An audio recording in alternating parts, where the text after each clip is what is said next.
ముందుగా ఇందులో మసాలా కూర మిరపకాయలు వేయించేసుకోవాలి. ఇలా మసాలా కూరని మిరపకాయలు వేయించుకొని పప్పు చారుకి కానీ పప్పు టమాటా కానీ నంచుకొని తింటే చాలా బాగుంటాయి. ఈ కర్రీలో కూడా చాలా టేస్టీగా ఉంటాయి. అసలు మసాలా కూరుతుంటేనే నోట్లో నీళ్ళు వచ్చేస్తున్నాయి, నిజంగా నవ్వుకోవట్లేదు. ఇప్పుడైతే స్మెల్ అది పోతుంది. అటు మిరపకాయ నుండి వచ్చిన స్మెల్, ఇటు మసాలా నుండి వస్తున్న స్మెల్ కలిపి వస్తుంది. చాలా బాగుంది.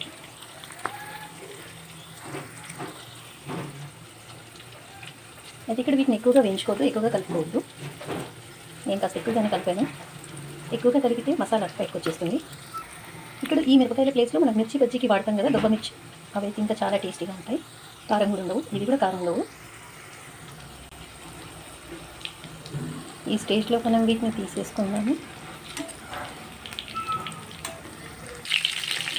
ఇప్పుడు ఇంకా ఎక్కువ లేట్ చేయకుండా ఈ మసాలాకి ఒక 2 నిమిషాలను కూడా ఆయిల్లో వేసేసుకొని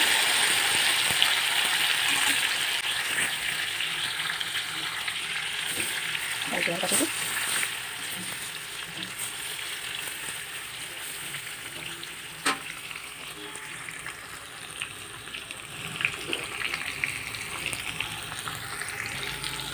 ఈ మసాలా వేయడం కుకింగ్ టైం తక్కువే, మసాలాలు తయారు చేసుకోవడమే కొంచెం టైం కన్స్యూమింగ్. ఇలా నూనెలో వేగిన మసాలా చాలా టేస్టీగా ఉంటుంది, మంచి ఫ్లేవర్స్ని వదులుతుంది కర్రీలోకి. అండ్ వంకాయలు మసాలాను పట్టుకొని ఉంటాయి కాబట్టి వంకాయ ముక్కలు కూడా చాలా టేస్టీగా అవుతాయి.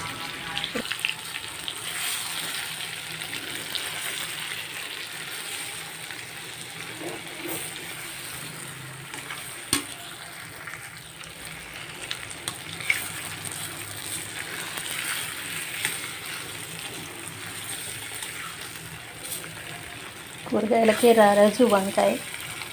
అలాంటి వంకాయని ఇలా మసాలా పెట్టి వండితే, దీనికి బగారా రైస్ కాంబినేషన్తో తింటే ఆహా అమోఘం.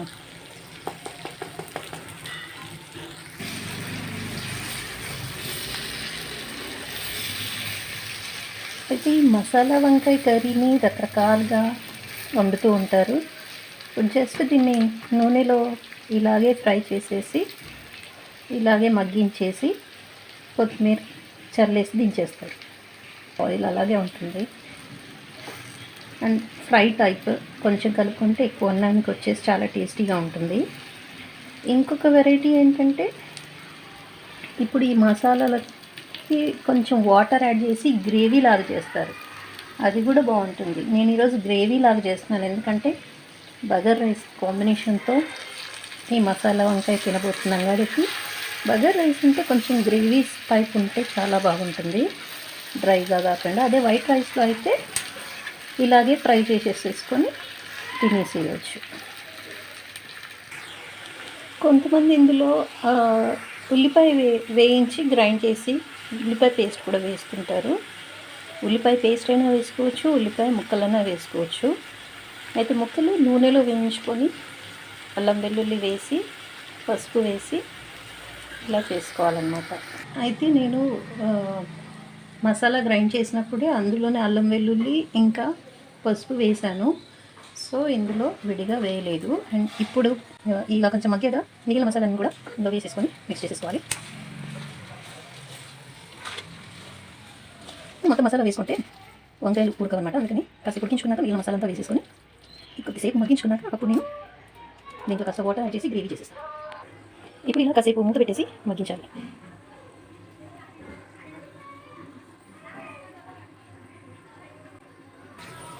ఇప్పుడు ఇందులో ఇంకొక 2 స్పూన్స్ కారం. నేను కారం ఎక్కువగా తింటాను, మసాలా పట్టించిన కారం కాకుండా ఇంకొక 2 స్పూన్స్ కారం, 1 స్పూన్ ఉప్పు, ఇంకా 1 స్పూను మునగాకు పొడి. అది ఆప్షనల్, ఉంటే వేసుకొని లేదంటే లేదు. అది టేస్ట్ కోసం కాదు, హెల్త్ కోసం అంతే. ఇవన్నీ వేసి మళ్ళీ మిక్స్ చేసేసుకొని మళ్ళీ మూత పెట్టేసి దీన్ని ఇంకొంచెం సేపు మగ్గించాలి. ఈ కుకింగ్ టైమ్ వంకాయ వెరైటీని బట్టి కూడా ఉంటుంది. ఇది ముళ్ళొంకాయ కాబట్టి కొంచెం ఎక్కువ టైం తీసుకుంటుంది. అదే నల్లొంకాయలు అయితే ఇమీడియట్గా కుక్ అయిపోతాయి, సో అది గమనించాలి. ఇప్పుడు వాటర్ యాడ్ చేసేస్తున్నాను. కలిపేప్పుడు చాలా జాగ్రత్తగా ఉండాలి, లేదంటే చెరిపోయినా చిలుతా ఉంటుంది, చాలా వేడిగా ఉంటుంది. చూసారా నూనె పైకి వస్తుంది మెల్లిగా. ఇప్పుడు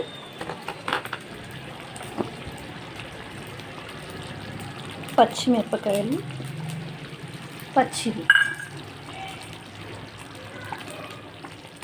వేసి కలిపేసుకోవాలి.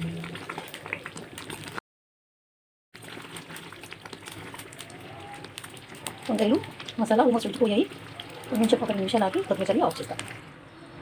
స్టవ్ ఆఫ్ చేసేసాను. చూసారా ఆయిల్ వచ్చేసింది, మనకు కావాల్సిన వచ్చేసింది. ఇప్పుడు ఇంట్లో కొత్తిమీర చల్లిసుకోవాలి.